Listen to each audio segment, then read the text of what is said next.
Bismillahirrahmanirrahim. Assalamualaikum warahmatullahi wabarakatuh. Alhamdulillahi rabbil alamin wa bihi nasta'in ala umuri dunya waddin. Wassalatu wassalamu ala ashrafil anbiya'i wal mursalin sayyidina Muhammadi wa ala alihi wa ashabihi ajma'in, amma ba'du, fa inna asdaqal hadisi kitabullah wa khairal hadyi hadyi Muhammadin sallallahu alaihi wasallam wa syarrul umuri muhdatsatuha wa kullu muhdatsatin bid'ah wa kullu bid'atin dhalalah wa kullu dhalalatin finnari wa la haula wa la quwwata illa billah. Hadirin jamaah salat subuh, bapak-bapak, ibu-ibu yang insyaallah senantiasa Allah tambahkan barokah, Allah tambahkan kenikmatan, dan Allah anugerahkan berbagai macam kemudahan. Alhamdulillah kita masih diberikan umur panjang sehingga kita bisa melewati 1 bulan Ramadan. Kita senantiasa berdoa semoga ibadah Ramadan kita diterima oleh Allah Subhanahu wa taala, dan Allah jadikan kita sebagai orang-orang yang naik derajatnya dari sekedar mengaku Islam sampai menjadi orang-orang yang bertakwa di sisi Allah Subhanahu wa taala. Sebelum menyampaikan kajian, terlebih dahulu saya ingin mengucapkan taqabbalallahu minna wa minkum wa ja'alana wa iyyakum minal aidinal faizin, kullu amin wa antum bi khair. Semoga kita menjadi orang-orang yang senantiasa amal ibadahnya diterima oleh Allah Subhanahu wa ta'ala. Bapak Ibu yang dimuliakan Allah Subhanahu wa ta'ala, saya akan bacakan satu hadis yang diriwayatkan oleh Imam Bukhari dari hadis Sahih Bukhari. Jadi membaca hadis itu ada tata caranya. Kalau kita baca langsung dari kitab hadis, pertama mengucapkan Alhamdulillah sebagaimana tadi telah dibuka, lalu kemudian mengucapkan kalimat Qala al-Imamul Bukhari bisanadihil muttasil ila Rasulillahi sallallahu alaihi wasallam. Berkata Imam Bukhari dengan sanad yang bersambung sampai kepada Rasulullah sallallahu alaihi wasallam. Saya bacakan sanadnya, ya sanadnya enggak panjang. Sanad itu mata rantai hadis yang disampaikan oleh Imam Bukhari secara sambung menyambung sampai kepada Rasulullah sallallahu alaihi wasallam. Imam Bukhari berkata, haddatsana Abdan, telah menceritakan kepada saya Abdan, ini gurunya Imam Bukhari. Akhbarana Abi, Abdan mengatakan bapak saya memberikan kabar kepada saya. An Syu'bah, dari Syu'bah, an Amri ibni Urwah, dari an Amri ibni Murrah, dari Amru bin Murrah, an Salim ibni Abi al-Ja'ad, dari Salim bin Abu Ja'ad, an Anas bin Malikin radhiyallahu an, dari Anas bin Malik radhiyallahu an. Ini pelayannya Rasulullah sallallahu alaihi wasallam, mengikuti Rasulullah sallallahu alaihi wasallam sejak umur 10 tahun. Beliau menjadi khadim, menjadi pelayannya Nabi Muhammad sallallahu alaihi wasallam. Jadi Nabi itu punya beberapa pelayan. Di antara pelayannya adalah Anas bin Malik, Bilal bin Rabah, kemudian Abdullah bin Mas'ud, dan masih ada lagi. Nah, di antara keberkahan Anas bin Malik karena menjadi pelayannya Rasulullah Shallallahu Alaihi Wasallam, Allah berikan yang pertama umur panjang. Beliau merupakan satu-satunya sahabat Nabi Shallallahu Alaihi Wasallam yang umurnya sampai 100 tahun. Beliau wafat di umur 102 tahun. Ini diantara keberkahan yang diterima oleh orang yang berkhidmah untuk kebaikan. Jadi beliau umur panjang, dan tentunya umur panjang ini beliau menjadi orang soleh.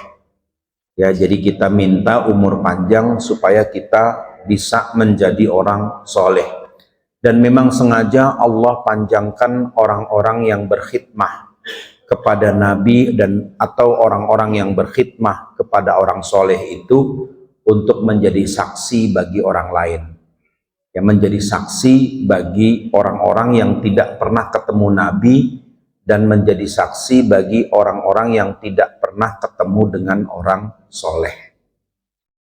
Lalu kemudian keberkahan yang kedua, Allah berikan Anas bin Malik ini anak yang banyak, keturunan yang banyak, serta harta yang banyak. Ini diantara keberkahan orang yang berkhidmah kepada orang soleh, terutama berkhidmah kepada Nabi. Anas bin Malik radhiyallahu anhu menceritakan, ata anna rajulan min ahlil badiyati, bahwa datang seorang Arab kampung dari desa. Ya, ini orang Arab yang tidak tinggal di kota. Kalau sekarang itu tinggalnya di pinggir-pinggir kota Mekah. Kalau kita naik kereta dari Mekah ke Madinah, itu kita akan lewati kampung-kampung orang Arab. Mereka itu piara onta itu di pinggir rel kereta. Dan kalau di Madinah itu kebanyakan orang kampung bekerja sebagai petani. Ini orang Arab kampung. Sampai sekarang masih ada. Kalau kita naik bis dari Madinah ke Mekah melewati gurun pasir, itu kita akan mampir di beberapa kampung. Kita pernah transit di satu kampung itu masih jauh dari kota Mekah tapi lebih dekat ke kota Madinah. Itu kampung itu masih banyak orang Arab kampungnya. Nah, orang Arab kampung ini diantara cirinya itu polos, ya. Jadi karena mereka tidak pernah bergaul dengan orang kota, dan mereka ini terus terang kalau mengatakan sesuatu. Ini ciri orang Arab Badiyah, orang Arab kampung.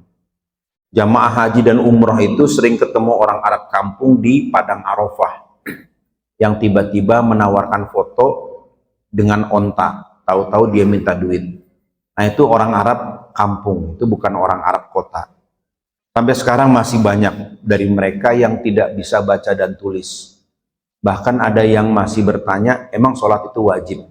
Ya kan? Ini orang Arab kampung. Jadi walaupun orang Arab, kalau nggak pernah ngaji, nggak pernah belajar agama, tentu tidak tahu yang namanya hukum agama. Itu baru orang Arab yang di sana, belum orang Arab yang di sini, yang disebut Golkar, golongan keturunan Arab. Nah kan, itu baru itu orang Arab sana, apalagi yang di sini, yang baru keturunan. Saya pernah ketemu orang keturunan Arab nggak bisa baca Quran, saya pernah ketemu. Ya kan, orang mancungnya aja baca Al-Quran salah, gitu kan, cuma punya mancung. Jangan hidungnya mancung. Kita pikir yang hidungnya mancung itu, yang mukanya Arab, pasti bisa baca Quran dan ngerti ilmu agama. Ternyata enggak. Dulu pernah guru saya cerita, ada orang Arab kampung Melayu, bukan dari Arab sana. Itu datang ke puncak cari kambing. Dibuat dijual di kampung Melayu dulu. Nah, dia bawa buku catatan itu kan, catatan dagang. Pas datang hari Jumat, ketika sholat Jumat, ternyata ajengan atau kiai di puncak itu nggak hadir. Dan sebagaimana kita tahu, di puncak itu khutbahnya pakai bahasa Arab. Sebenarnya bukan pakai bahasa Arab, itu cuma baca wal asri. Ya kan, baca khutbahnya panjang, pembukaan khutbah panjang, kemudian wal asri innal insana lafi khusrin, setelah itu ya bubar. Ceritanya ajengannya sakit, akhirnya begitu ada orang Arab di situ, dia diminta untuk khutbah. Kata dia, aneh nggak bisa khutbah. Enggak, Wan kan orang Arab katanya kan. Ya aneh cuma muke Arab katanya kan gitu. Ini ajengannya nggak hadir, kan gering cenah katanya, lagi sakit. Gering kalau bahasa Sunda gitu. Ayolah atuh katanya kan, masa orang Arab itu bisa bahasa Arab kan gitu, masa orang Arab nggak bisa bahasa Arab. Akhirnya dia khutbah, karena dia memang nggak ngerti. Akhirnya dia baca itu buku catatan dagang. Ibadullah, ibadullah, ana khamsin ente khamsin, ana khamsin ente khamsin, intaqullah ente khamsin, ana khamsin. Jadi ente 50, ane 50. Jadi isinya cuma itu aja gitu, karena dia nggak ngerti itu tahu bener apa enggak itu cerita itu kan. Tapi itu terjadi zaman dulu. Ya kalau sekarang kan bisa di report dengan foto atau dengan video. Ini datang orang Arab kampung, tiba-tiba bertanya kepada Rasulullah Shallallahu Alaihi Wasallam. Jadi Nabi itu sering kumpul-kumpul bersama para sahabat menunjukkan keakraban. Ya Rasulullah, mata sa'atu qa'imatun. Tiba-tiba datang kepada Nabi tanya, ya Rasulullah, kapan kiamat itu terjadi? Jadi Nabi sedang bicara, tiba-tiba orang Arab kampung ini memotong ucapan Nabi, pembicaraan Nabi dengan sahabat dengan pertanyaan di luar topik, mata sa'atu qa'imah, kapan kiamat itu terjadi? Maka Rasulullah kaget, wailah, katanya kan, kalau bahasa diterjemahkan itu celaka kamu, wailah. Tapi Nabi bukan mengumpat. Jadi ini ucapan orang yang kaget, wailah. Kalau bahasa kita itu apa ya, ucapan kaget itu kan, buset gitu. Itu kalau bahasa Betawi kan gitu kan. Itu kalau ucapan orang Betawi gitu. Jadi Nabi lagi ngomong, tiba-tiba dia tanya, mata sa'ah qa'imah. Wailah. Ternyata Nabi kaget. Lalu kemudian Nabi tanya, wa ma'adattallaha, memang kamu sudah siapkan apa untuk hari kiamat? Jadi orang Arab kampung ini memang dikenal tidak punya etika, tidak punya sopan santun. Kalau sahabat itu bertanya kepada Nabi, menunggu Nabi selesai bicara, baru kemudian meminta izin. Dan dengan kalimat-kalimat yang santun, serta suara yang lemah lembut. Karena memang ada di dalam Al-Quran, surat Al-Hujurat, di ayat yang kedua, Allah Subhanahu wa Ta'ala berfirman, ya ayyuhalladzina amanu la tarfa'u aswatakum fawqa sautin nabi. Wahai orang-orang yang beriman, jangan kalian tinggikan suara kalian di atas suara Nabi. Jadi kalau ngomong kepada Nabi itu jangan teriak-teriak, jangan keras-keras. Dulu ada seorang khalifah dari Bani Abbasiyah. Bani Abbasiyah ini keturunan dari Sayyidina Abbas bin Abdul Muttalib. Namanya Khalifah Abu Ja'far Al-Mansur. Jadi setelah para Khulafaur Rasyidin, kemudian muncul kekhalifahan dari dinasti Umayyah. Ini tidak lagi dipilih oleh Dewan Syuro, tapi sudah meniru sistem kerajaan, di mana pemimpin itu ditunjuk atau diwariskan. Ya, ditunjuk, tapi tidak lewat sidang MK. Ya kan gitu kan, cuma ditunjuk. Bani Umayyah itulah yang memulai. Kemudian Bani Umayyah digulingkan oleh Bani Abbasiyah melalui sebuah revolusi yang terjadi di Baghdad. Itu dihabisi semua khalifah atau keluarga dari Bani Umayyah. Kemudian mereka melarikan diri ke Spanyol. Dan mereka melarikan diri melalui Maroko, nyebrang, dipimpin oleh Panglima Tariq bin Ziyad. Dan mereka mendirikan kerajaan Islam di Spanyol, di Andalusia, Spanyol dan Portugal selama kurang lebih 700 tahun mereka berkuasa. Jadi Islam pernah berkuasa, bukan 700 tahun, 500 tahun, 5 abad.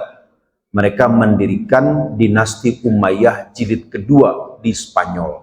Makanya kalau ada yang punya rezeki, jalan-jalan ke Spanyol itu ke bekas peninggalan Khalifah Bani Umayyah yang kedua di Spanyol.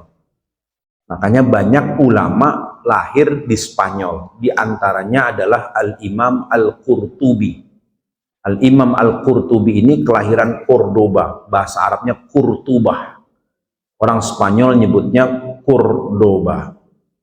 Nah, Imam Qurtubi ini seorang ulama tafsir, menulis tafsir ayat-ayat hukum dan bermazhab Maliki. Ya, jadi nama-nama Spanyol itu banyak yang diambil dari nama-nama Arab. Ada satu istana di Cordoba namanya Alhambra, atau orang Spanyol membacanya Alhambra. Ya, karena bahasa Spanyol dengan bahasa Arab itu sudah saling mempengaruhi. Alhambra, Alhambra. Ya, jadi ada Granada, ada Gernatah. Ada Safilah, kemudian diterjemahkan menjadi Sevilla. Itu nama kota di Spanyol karena dia ada di daratan rendah, dari gunung turun. Maka orang Arab menyebutnya Safilah, orang Spanyol menyebutnya Sevilla. Orang Indonesia menyebutnya sepia. Nah, itu jadi lagu itu kan. Ya, malam ini kamu tak akan datang. Mananya kan gitu kan. Nah, jadi Nabi ketika bicara itu langsung ditanya itu. Mata sa'atu qa'imah wa ma'adatta laha. Lalu kemudian Nabi membalas, memang kamu sudah siapkan apa untuk datangnya kiamat? Ini karena orang Arab ini polos, maka orang Arab bilang, ma'adatul laha illa anni uhibbullaha wa rasulah. Nggak ada yang saya siapkan ya Rasulullah, kecuali saya cinta kepada Allah dan Rasulnya. Faqala lahu sallallahu alaihi wasallam, lalu Nabi membalas ucapan orang itu, innaka ma'a man ahbabta, sungguh engkau bersama orang yang engkau cintai. Faqulna, kata Anas bin Malik, wa nahnu kadzalik, apakah kita juga begitu ya Rasulullah? Qala, maka Nabi menjawab, na'am, ya kalian juga seperti itu. Fafarihna yawma idzin farhan syadidan, maka pada hari itu kami betul-betul gembira, kata Anas bin Malik. Hadis ini diriwayatkan oleh Imam Bukhari di hadis ke-6167. Hadirin yang dimuliakan Allah Subhanahu wa taala, di dalam potongan dialog ini kita mendapati banyak pelajaran. Yang pertama, bagaimana Rasulullah Shallallahu alaihi wasallam itu mau meladeni pembicaraan dari orang yang tidak berpendidikan. Jadi banyak hadis yang kalau kita baca di dalam kitab-kitab hadis itu muncul pelajaran dari orang yang sama sekali tidak punya adab. Seperti orang Arab kampung ini. Jadi ketika Rasulullah Shallallahu alaihi wasallam sedang menyampaikan atau sedang berbicara dengan sahabat, tiba-tiba dia potong pembicaraan. Ini sebenarnya tidak sopan. Tapi dari ketidaksopanan itu ada pelajaran. Kalau dia tidak begitu, kita tidak akan tahu bahwa ada standar minimal yang membuat kita selamat di akhirat nanti. Ada standar minimal. Sama halnya ketika Nabi Shallallahu alaihi wasallam ketika sedang menyampaikan khutbah, tiba-tiba diinterupsi oleh orang Arab kampung. Sehingga karena interupsi ini kita mendapatkan pelajaran. Di dalam hadis riwayat Imam Bukhari tentang Kitabul Istisqa, tentang sebab sholat istisqa itu, kita akan mendapati satu hadis ketika Rasulullah Shallallahu alaihi wasallam sedang menyampaikan khutbah. Tiba-tiba orang Arab kampung ini bilang, ya Rasulullah, keluarga kita kelaparan, hewan ternak kita mati, doa dong kepada Allah supaya turun hujan. Kan lagi khutbah nggak boleh ngomong katanya kan. Tapi ini dia nyeletuk. Nabi sedang menyampaikan khutbah, tiba-tiba dia teriak, ya Rasulullah, jangan ngomong itu aja gitu loh, kira-kira begitu. Ini keluarga kita kelaparan, binatang kita mati, kebun kita kering, minta dong kepada Allah supaya turun hujan. Maka Rasulullah langsung berdoa, turunlah hujan tidak henti-henti selama 7 hari, sampai Jumat berikutnya. Kemudian orang Arab ini bilang, ya Rasulullah, ini banjir di mana-mana, kita nggak bisa kemana-mana. Kemudian Rasulullah berdoa, Allahumma hawalaina wala alaina. Ya Allah, jadikan hujan di sekitar kami saja, dan jangan sampai hujan itu menghujani kami, tengah-tengah kami. Maka kata Anas bin Malik yang meriwayatkan hadis ini, maka kami melihat awan-awan di Madinah itu hanya berkumpul di pinggir kota Madinah, sehingga kota Madinah itu dikepung oleh awan. Karena doanya Rasulullah Shallallahu alaihi wasallam. Ini orang Arab kampung. Nah dari situ muncul masalah fikih. Boleh enggak khotib itu meladeni ucapan dari jamaah yang sedang berbicara kepada khotib? Atau boleh nggak ketika sedang menyampaikan khutbah Jumat ada interupsi? Itu menjadi pembahasan ulama fikih. Jadi kalau kita nggak ada, ya kan, yang tradisi seperti itu. Atau boleh nggak khotib menegur jamaah? Ya kan, kalau kita nggak pernah. Nggak pernah kelihatan atau nggak pernah ketemu ada khotib menegur jamaah. Tapi karena dari tindakan orang yang tidak berpendidikan ini, akhirnya jadi ilmu. Nah, dari situ kita bisa mendapatkan pelajaran bahwasanya orang Islam itu di semua level kualitasnya itu membawa barokah. Orang Islam di semua level kualitas pemahamannya semuanya membawa barokah. Apa yang membuat barokah itu? Yang membuat barokah itu keislamannya, karena dia Islam. Ini pelajaran yang pertama. Nah, pelajaran yang kedua, Rasulullah Shallallahu Alaihi Wasallam di dalam konteks hadis ini berbicara menurut kemampuan dan kesanggupan orang yang bertanya. Karena Rasulullah tahu bahwa yang bertanya ini orang baru masuk Islam, sehingga Rasulullah tidak memberikan banyak tuntutan bahwa untuk mempersiapkan kiamat kamu harus begini, harus begini, harus begini. Tapi ketika diberikan jawaban standar, jawaban yang minim, apa yang sudah kamu siapkan untuk kiamat? Uhibbullaha wa rasulah, saya cuma cinta kepada Allah dan Rasulnya. Ini dalam standar yang minim. Karena tidak ada orang Islam yang tidak cinta kepada Nabi, walaupun dia pelaku maksiat. Walaupun dia pelaku maksiat. Orang Islam yang ada imannya kepada Nabi, meskipun dia nggak soleh, meskipun dia nggak taat, itu kalau disebut nama Nabi Muhammad pasti bergetar. Pernah ada satu fenomena itu di acara musik namanya Synchronize tahun 2024, 2 tahun yang lalu. Ketika Haddad Alwi itu diundang, beliau menyampaikan lagu Muhammadku, Muhammadku, ya kan? Aku cinta kepadamu, Muhammadku, Muhammadku. Itu ada orang di situ, anak perempuan nggak pakai jilbab, dia nangis ketika mendengar syair itu, Muhammadku, Muhammadku, aku cinta kepadamu, engkaulah pembimbingku, engkaulah penyelamatku. Nangis dia, ya kan? Ya kalau anak sekarang itu apa-apa di videoin. Anak-anak sekarang itu apa-apa di video. Beda dengan anak-anak zaman dulu, Pak. Kita ini anak-anak zaman dulu. Kalau anak-anak zaman dulu apa-apa diceritain. Kan gitu kan. Kalau anak sekarang apa-apa di videoin. Kan dia nangis. Lalu kemudian dia buat perbandingannya. Before dan after. Ya, dia nangis, kemudian setelah itu dia pakai jilbab. Tadinya nggak pakai jilbab. Ya, kita bersyukur dia pakai jilbab. Kalau ada orang berubah jadi baik, kita bersyukur. Dan kemudian dia rajin pengajian. Tadinya nggak pernah datang pengajian, tapi gara-gara dia mendengar syair itu, maka tergerak hatinya untuk berubah.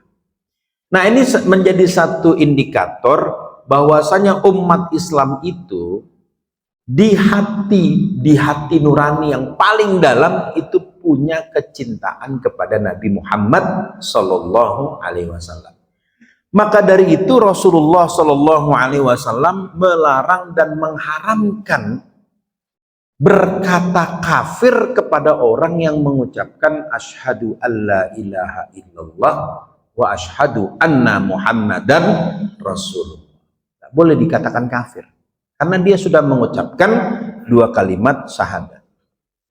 Jadi siapapun orang yang sudah mengucapkan 2 kalimat syahadat, maka dia tidak boleh dikatakan kafir atau keluar dari Islam. Kecuali kalau dia terang-terangan mengatakan dia keluar dari Islam.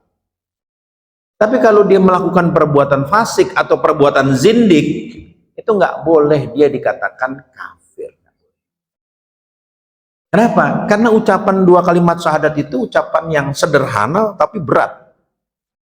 Kalau nggak percaya, orang Kristen suruh ngucapin syahadat mau nggak? Nggak mau. Ya kan? Saya sering kedatangan mahasiswa Kristen, Batak pula lagi. Tiap 2 bulan dia datang ke rumah saya, karena dia teman anak saya. Lebaran datang, pokoknya tiap Lebaran datang. Diajak buka puasa datang ke rumah, begitu kan? Saya bilang, "Lai, kok cuma kurang 1 saja." Apa? Kau bacalah syahadat, kan gitu kan? Wah, berat Pak. Bukan berat tapi berat. Berat Pak, tanya kan. Aku bisa diusir mamaku, Pak, kalau aku ucapkan itu. Dia belajar agama, belajar Islam. Tanya, Islam gimana sih di Islam? Kau tinggal satu lahja lain, tanggung lain katanya kan, saya bilang gitu. Kau ucapkan asyhadu an la ilaha illallah wa asyhadu anna Muhammadar Rasulullah. Aduh Bapak, apa kali ini kan, ini kan ke orang Medan bilang apa kali ini. Nanti aku bisa diapakan lah itu kan sama bapakku sama mamaku. Jadi ternyata kalimat ini sederhana, tapi ternyata nggak semua orang mau mengucapkan kalimat syahadat. Makanya nggak bisa kita anggap enteng orang yang sudah mengucapkan asyhadu alla ilaha illallah wa asyhadu anna Muhammadar Rasul. Kalau nggak percaya gini Pak, kita bikin sosial eksperimen. Ya, di jalan Pak, atau di mall, di tempat keramaian, ketemu orang, coba ucapin asyhadu alla ilaha illallah. Walaupun kepada orang Islam itu pasti bergetar hatinya. Coba ucapin asyhadu alla ilaha illallah wa asyhadu anna Muhammadar Rasulullah. Maka ketika seorang sahabat yang bernama Abdullah bin Amr bin As, sebagaimana diriwayatkan di dalam riwayat Imam At-Tirmidzi kalau tidak salah, dalam satu peperangan itu pernah ketemu orang, ya, pernah ketemu orang berpapasan, dan orang itu begitu melihat Abdullah bin Amr, dia ketakutan. Dan dalam posisi terpojok dia mengucapkan asyhadu alla ilaha illallah wa asyhadu anna Muhammadar Rasulullah. Tapi Abdullah bin Amr nggak percaya. Orang ini tetap dibunuh. Dipenggal kepalanya, matilah orang ini. Kemudian peristiwa itu diceritakan kepada Rasulullah Shallallahu Alaihi Wasallam, diadukan kepada Nabi. Maka Rasulullah kemudian memanggil Abdullah bin Amr. Lalu Nabi tanya, kenapa kamu bunuh orang? Orang itu kan sudah mengucapkan syahadat. Ya Rasulullah, orang itu pura-pura ya Rasulullah. Orang itu cuma pura-pura supaya dia selamat. Kemudian Nabi sambil mukanya marah. Jadi Nabi itu kalau marah mukanya merah kelihatan. Nabi itu tanya itu dengan kalimat yang agak menekan. Hal syaqaqta sadrah. Memang kamu sudah belah dulu itu dadanya sampai kamu tahu orang ini pura-pura atau tidak? Abdullah bin Amr diam, dibentak oleh Nabi. Hal syaqaqta sadrah. Apakah kamu sudah belah dadanya sampai kamu bisa pastikan orang ini pura-pura atau sungguh mengucapkan dua kalimat syahadat? Apa kata Abdullah bin Amr? Setelah hari itu serasa dunia ini sempit buat saya, dimarahi oleh Rasulullah Shallallahu Alaihi Wasallam. Jadi ucapan lisan itu tetap diakui meskipun dia main-main. Karena dalam persoalan iman itu nggak bisa kita katakan dia main-main mengucapkan dua kalimat syahadat. Asyhadu an la ilaha illallah wa asyhadu anna Muhammadar Rasulullah. Nah, ini standar minimal orang itu selamat di hari kiamat. Standar minimalnya itu, walaupun digebuk dulu, walaupun masuk neraka dulu, pasti masuk neraka dulu. Karena di dalam banyak hadis disebutkan bahwa ada umatku yang terakhir keluar dari neraka dan diberi sebutan dengan nama Jahannamiyun, yaitu mantan penghuni Jahannam. Itu namanya Jahannamiyun. Ada disebutkan dalam hadis. Di dalam hadis Bukhari disebutkan begitu. Sampai-sampai begitu dia keluar dari neraka, dia nggak percaya masuk surga. Kenapa? Saking lamanya di neraka. Bener nih, bener nggak nih, kan gitu kan? Begitu dia masuk gerbang surga, dia tuh nggak pede. Ya Allah, beneran nih, katanya gitu kan? Sampai dia nggak percaya dengan janji Allah. Ya Allah, apakah engkau mempermainkan saya? Kan begitu. Nabi sampai ketawa ketika Nabi cerita itu. Sampai akhirnya orang itu bilang, saya beda dengan mereka. Mereka itu wajahnya berseri-seri, sedangkan saya wajahnya kelam, muram begini. Maka dimasukkanlah dia ke dalam Al-Kausar, telaga Al-Kausar, Haudul Kausar, lalu dimandikan di situ sampai akhirnya dia bisa masuk, diterima oleh penduduk surga. Nah, ini menunjukkan ada memang umat Nabi masuk neraka, ada yang maksiat pasti dicuci dulu. Makanya doa kita, Rabbana atina fid dunya hasanah wa fil akhirati hasanah Waqina adzaban. Minta diselamatkan dari siksa api neraka. Nah, jadi Nabi itu bertanya dan kemudian Nabi mengiyakan standar pemahaman yang paling rendah dari umatnya, dari umat Islam. Ketika ditanya apa yang sudah kamu siapkan untuk hari kiamat? Uhibbullaha wa rasulah. Karena dia baru masuk Islam, dia mengatakan saya cinta Allah dan Rasulnya. Maka Nabi kemudian membesarkan anta ma'aman ahbabta. Engkau bersama orang yang dicintai. Kemudian yang kedua di sini, yang ketiga, kita lihat ada pertanyaan dari para sahabat. Wa nahnu kadzalika ya Rasulullah. Apakah kita juga seperti itu? Kenapa muncul pertanyaan itu? Karena menurut para sahabat, Rasulullah itu jarang mengucapkan atau memberikan jawaban yang sederhana seperti itu. Seakan-akan masuk surga itu susah banget. Maka ketika mendengar Nabi memberikan jawaban itu, kok ini ada standar yang lebih gampang ternyata. Artinya, para sahabat selama ini mendapatkan bayangan betapa susahnya masuk ke dalam surga. Dan memang disebutkan di dalam hadis, huffatul jannatu bil makarih. Jalan menuju surga itu dikelilingi oleh semua yang kita nggak suka. Bangun malam-malam sholat tahajud, berat. Kan nggak suka, enakan tidur. Ada yang melek nonton Liga Champion. Kan gitu kan? Giliran melek cuma buat nonton bola, kan gitu. Nonton Liga Champion atau nonton Piala Dunia nanti. Itu giliran melek malam tuh. Ya kan? Apalagi puasa, berat. Ya kan? Puasa berat. Tapi karena BBM mahal, akhirnya terpaksa puasa juga kan gitu kan? Efisiensi kan gitu. Apalagi kan, jadi banyak sebenarnya ajaran agama ini berat. Hal yang kita nggak suka, ngaji berat. Alasannya, bisa streaming ini, kan gitu kan, cukup dari rumah. Beda. Kalau di sini itu didoakan malaikat, kalau di rumah dimarahin istri. Kan gitu kan? HP terus dilihatin, katanya kan gitu, bantuin kenapa? Kan gitu. Kan dianggap cuma ngeliatin HP. Dan memang pekerjaan orang sekarang itu banyak yang cuma ngeliatin HP. Itu kan pekerjaan orang gila. HP diliatin terus. Memang berubah HP kan? Enggak. Mata makin minus kan itu kan? Ya gara-gara ngelihat HP kan kena radiasi. Jadi ada orang disuruh ngaji nggak mau datang. Silaturahmi nggak mau. Cukup dengan WA katanya. Lihat WA grup. Beda. Ini ada strumnya maka bikin emosi. Betul kan? Ini ada strumnya, maka bikin emosi. Tapi kalau datang itu nggak bikin emosi, datang disuguhin teh, kan gitu kan? Ada singkong goreng, betul nggak Pak? Ya kan? Disuguhin kopi, kan kalau datang begitu kan? Ngobrol, walaupun cuma ngomongin beli cucak Karawal baru itu berapa harganya kan gitu. Ya kan? Ini buat bapak-bapak penggemar burung kan gitu kan? Tapi dengan hadir di situ, itu lain getarannya. Wah, dia orang baik nih. Kenapa? Karena mendengar langsung ucapan.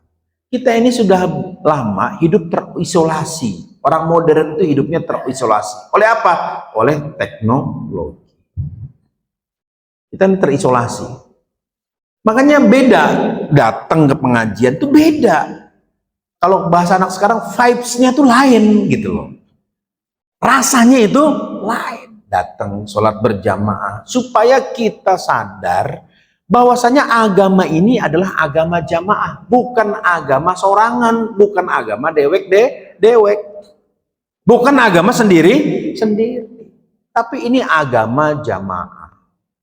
Maka ada program itu kan, tur zakat, itu agama jamaah. Oh iya ya, orang sana kekurangan itu, kesusahan beli beras, yuk kita datang bawa beras. Itu kan silaturahmi. Kan nggak mungkin berasnya dikirim lewat WA, kirim gambarnya dulu ya Pak, kan gitu kan, semoga kenyang kan gitu kan, nggak mungkin. Betul nggak Bu? Ya kan, kirim gambarnya aja atau kirim videonya kan nggak mungkin. Datang ke sana kan gitu, silaturahmi, ini ngasih kan gitu. Itu ada getaran lain. Jadi agama ini betul yang dikatakan oleh Nabi, huffatil jannatu bil makarih, jalan menuju surga itu dikelilingi oleh hal-hal yang kita nggak suka. Ya kan? Jadi orang benar tuh banyak yang kita nggak suka. Jadi orang benar sebenarnya susah. Katanya jadi orang soleh enak. Kok begini ada ujiannya? Iya semua ada ujiannya. Wong jadi pelaku maksiat aja ada ujiannya. Wa huffatin naru bisyahawat, kata Nabi, bahwa jalan menuju surga itu, menuju neraka itu dikelilingi oleh hal-hal yang kita senengin. Syahwat, nonton dangdut, seneng Pak. Walaupun 5 jam diri, seneng aja Pak. Nggak tahu bahagianya di mana, saya juga nggak ngerti. Ya, Ciganjur itu, Cipedak tuh kalau ada orang hajatan itu dangdutan kedengeran sampai ke rumah Pak, pakai sound horeg namanya. Itu sampai jam 1 Pak, disebut lagi kan, Haji Kosim katanya, mana sawerannya? Allahu Akbar, saya bilang gitu kan, ini udah pakai haji saweran lagi kan.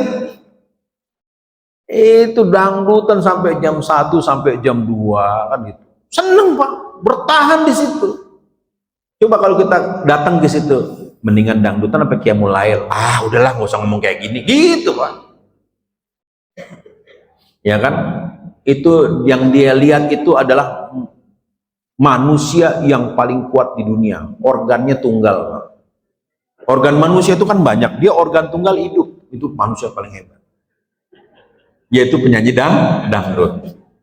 Kenapa? Organnya tunggal. Yang lain kan organnya banyak kan. Dia organ tunggal aja hidup Pak. Itu dilihatin Pak sampai berjam-jam, betah banget gitu kan.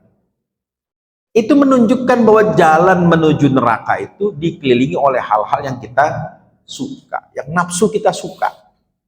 Maka dikatakan an-nafsu katifli fa illam taftinhu yanfatimi.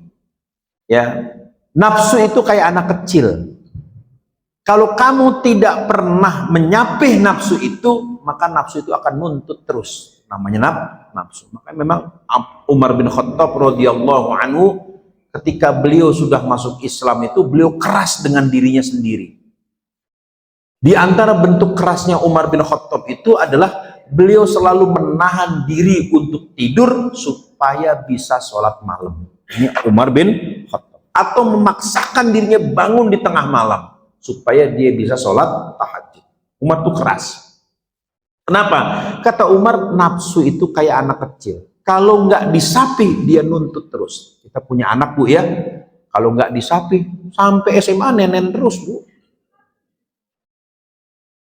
Ya kan ada kan begitu kan? Jadi anak ini terus kan gitu kan, sampai SMA. Kenapa? Karena nggak pernah disapi.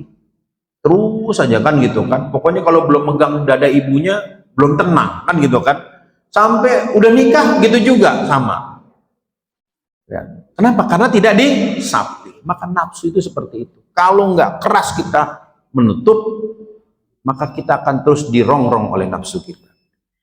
Maka para sahabat ketika mendengar Rasulullah mengatakan itu kaget. Maka Rasulullah mengatakan, iya kamu juga. Apalagi sahabat yang sudah lama berinteraksi dengan Rasulullah SAW, kecintaan mereka luar biasa kepada Nabi SAW.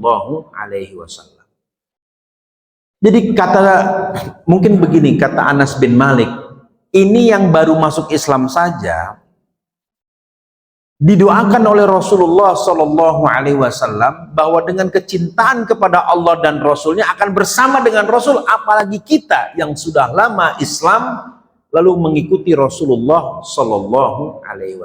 Hadirin yang dimuliakan Allah, dari sini kita bisa mendapatkan pemahaman tentang batasan-batasan cinta. Ada sahabat yang memang cintanya kepada Nabi itu maksimal sampai mengorbankan keluarganya untuk Rasulullah SAW. Ada memang di antara orang yang beriman kepada Nabi yang takaran kecintaannya itu minimal, sehingga dia menganggap bahwa dengan mengaku cinta kepada Nabi sudah cinta kepada Nabi. Ini harus kita akui juga. Nggak bisa kita bilang, oh cinta tuh nggak begitu. Nggak bisa. Karena untuk mengatakan cinta kepada Allah dan Rasul juga tidak mudah. Karena ucapan cinta kepada Allah dan Rasul itu adalah ungkapan yang muncul dari hati, meskipun amaliyahnya belum maksimal. Ini sama seperti misalnya ada laki-laki dicerai oleh istrinya, padahal dia cinta kepada istrinya, tapi dia pengangguran. Kemudian ketika dia dicerai oleh istrinya, aduh, aku tuh sebenarnya masih cinta sama kamu, tapi bagaimana kamu tuh nganggur gitu loh. Dan kita nggak bisa kawin modal cinta, tapi dia tetap cinta. Apa buktinya? Setelah dicerai dia nggak kawin lagi. Kenapa? Karena nggak punya modal, bukan masalah nganggurnya, bukan masalah dia cinta sama istrinya, karena nggak punya modal buat kawin lagi, kan gitu. Tapi kita hargai kecintaan orang yang seperti itu, ya harus dihargai. Ini ada satu kisah. Dulu guru saya Kiai Maimun Zubair itu pernah kedatangan seorang ibu-ibu. Ibu-ibu ini curhat kepada Kiai Maimun. Apa curhatnya? Suaminya nganggur, nggak kerja. Terus kata ibu-ibu ini bilang, Kiai, apa saya gugat cerai aja suami saya ya? Apa kata Kiai Maimun? Kata Kiai Maimun Zubair, kalau ibu menggugat cerai suami ibu, nanti ibu dapat murka dari Allah. Karena Rasulullah pernah bilang, ya, abghadul halali ilallahi at-tolak. Perbuatan halal tapi Allah nggak suka adalah tolak bercerai. Ya terus gimana dong, suami saya kan nganggur. Kata Kiai Maimun, kalau begitu tetaplah taat kepada suami, karena taat kepada suami itu dapat ridho dari Allah. Sedangkan kalau suami itu nganggur, maka dia nanti bertanggung jawab kepada Allah, bukan tanggung jawab sampai. Nah terus gimana solusinya? Gini aja solusinya, sampean berdoa kepada Allah supaya suami sampean mau bantu sampean kerja. Akhirnya suaminya bantu, nganterin kemana-mana, jadi ojek istrinya, ya kan, jadi ojek istri. Terus kata istri perempuan ibu ini bilang, terus kalau saya kerja masa iya saya ngidupin anak saya? Lo yang sampean berikan kepada anak itu jadi sedekah buat sampean, itu lebih utama daripada sedekah sampean kepada anak yatim. Kalau sedekah kepada anak yatim itu kepada orang lain, kalau sedekah kepada anak sendiri itu darah daging sendiri. Oh iya, akhirnya lama-lama setelah dia taati nasihat kiai itu, jadi kalau nanya itu untuk dilakukan sebenarnya, bertanya untuk mengamalkan. Kalau kita enggak nanya buat ngetes ilmunya sampai mana nih, kan gitu kan, makanya enggak barokah ilmu kita. Kenapa? Karena kebiasaan ngetes ustadz dan ngetes kiai. Oh kiai ya udah dapat ujian hidup kok dites lagi sama yang beginian. Akhirnya dijalankan. Nah si ibu itu cerita, alhamdulillah kiai sekarang ekonomi saya membaik, suami saya bantuin saya dagang, nungguin warung. Nah kan nggak nganggur kan, ada kerjaan. Iya kiai, alhamdulillah. Coba kalau saya cerai ya, mungkin ini nggak sampai kayak begini. Akhirnya jadi orang kaya itu pasangan suami istri tadi. Awalnya suaminya itu nganggur, lalu kemudian didoakan terus kan gitu. Ini istrinya sabar betul. Jadi betul doa istri itu menjadi pendorong datangnya rezeki. Makanya disebut sebagai babu rahmatillah. Istri itu adalah pintu datangnya rahmat dari Allah Subhanahu wa ta'ala. Ya Bu ya. Kan babu itu artinya pintu, bukan babu pembantu, bukan. Ya kan, maksudnya babu rahmatillah artinya pintunya rahmat Allah. Ya. Bapak mau nambah pintu lagi atau gimana Pak? Ya kan gitu kan. Nah itu. Hadirin yang dimuliakan Allah Subhanahu wa taala, disinilah kearifan Rasulullah Shallallahu alaihi wasallam, sehingga kata Anas bin Malik, fa farihna yauma idzin farhan syadidan. Mendengar jawaban itu, pada hari itu kita girang banget mendengar jawaban Rasulullah Shallallahu alaihi wasallam bahwa kita bersama-sama Nabi nanti di yaumul kiamah. Kita bisa bayangkan bagaimana perasaan para sahabat ketika itu. Tiap hari bareng sama Nabi. Makanya berkahnya luar biasa. Ya kan? Kenapa? Karena dengan kehadiran seorang Nabi ini, rahmat itu datang terus. Keberkahan itu mengalir terus. Bahwa kehadiran seorang Nabi ini menjadi berkah sebagaimana ucapan Nabi Isa ketika Nabi Isa ditanya di waktu bayi. Nabi Isa itu udah bisa ngomong. Maka Nabi Isa mengatakan, wa ja'alani mubarakan ainama kuntu. Allah itu jadikan saya sebagai orang yang diberkahi di mana saya berada. Semua tempat yang didatangi Nabi itu menjadi tempat yang barokah. Semua tempat di mana Nabi pernah sholat di situ itu menjadi tempat yang barokah. Maka dianjurkan untuk tafaulan menyamakan perbuatan kita dengan perbuatan Nabi supaya dapat barokah. Kenapa orang rame-rame pengen sholat di Raudhah? Karena Nabi itu suka sholat di Raudhah. Kalau Nabi nggak suka di Raudhah, nggak usah kita sholat di situ. Kenapa orang pengen cium Hajar Aswad? Karena Nabi pernah mencium Hajar Aswad. Kalau Nabi nggak pernah cium, ngapain nyium batu? Itu pernah dikatakan oleh Umar bin Khattab radhiyallahu anhu. Umar bin Khattab pernah bilang ke Hajar Aswad, "Anta Hajar, la tanfa'u wa la tadurru." Kamu tuh cuma batu, nggak bisa datengin manfaat, nggak bisa datengin bahaya. Kalau saja Nabi nggak pernah cium kamu, saya nggak mau cium kamu, kata Umar bin Khattab. Tapi karena Nabi mencium, kita mencium. Itu yang namanya tafaulan, menyamakan perbuatan kita dengan perbuatan Nabi. Itu tafaulan. Kalau tamu datang, kita suguhin makanan. Itu tafaulan, menyamakan perbuatan kita dengan perbuatan Nabi supaya dapat barokah. Sehingga ada kaidah kata orang Sunda, ya, seueur semah seueur rezeki. Orang yang di rumahnya banyak tamu pasti banyak rezeki. Ya kan? Ini begitu datang debt collector yang datang.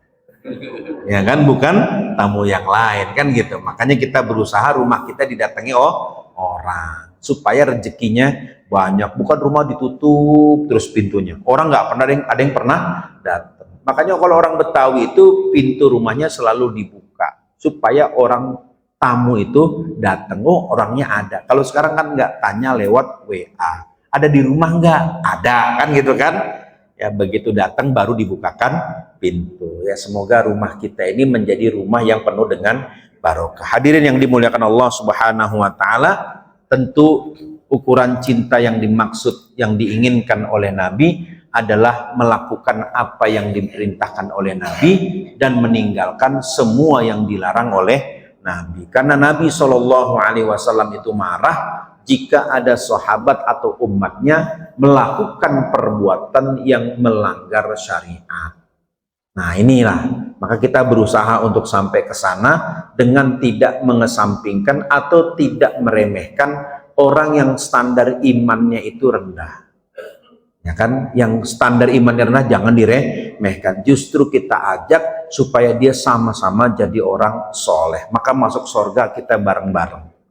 Masuk surga jangan sendirian, masuk surga kita ngajak. Justru kita larang atau kita halangi orang yang sedang menuju masuk neraka. Kita halangi, kita selamatkan. Maka tugas kita ini adalah menyelamatkan keluarga kita jangan sampai masuk neraka dan mengajak keluarga kita semuanya masuk ke dalam surga. Tentu dengan akhlakul karimah, dengan akhlak yang mulia. Karena dakwah yang benar itu adalah dakwah yang membuat orang itu menjadi simpatik, bukan membuat orang menjadi antipati. Kalau orang itu antipati dengan akhlakul karimah, berarti ada masalah dengan hatinya. Ya, maka Nabi SAW itu ditolak bukan karena Nabi nggak benar, tapi orang yang nolak itu hatinya yang nggak benar. Nah ini, ya kan, orang yang nolak dakwah akhlakul karimah adalah orang yang hatinya bermasalah. Karena itu mari kita perbaiki akhlak kita, lalu kemudian setelah kita perbaiki akhlak kita ajak keluarga kita untuk sama-sama masuk surga, kita ajak tetangga kita masuk surga, kita ajak teman-teman kita untuk menjadi teman yang sama-sama masuk di dalam surga. Semoga Allah Ta'ala tambahkan keberkahan buat kita semua. Allah panjangkan umur kita. Allah jadikan anak-anak kita anak-anak yang soleh dan solehah. Allah jadikan umur kita umur yang bermanfaat. Allah jadikan harta kita harta yang insya Allah mendamaikan kita semua. Dan Allah tambahkan barokah untuk pengurus DKM Masjid An-Nur, Jamaah An-Nur, dan semoga Allah jadikan masjid ini sebagai pusat kegiatan umat yang tidak ada sepi-sepinya, yang tidak ada henti-hentinya, sampai nanti kita meninggal generasi-generasi penerus akan meramaikan dan memakmurkan masjid yang sama-sama kita cintai ini.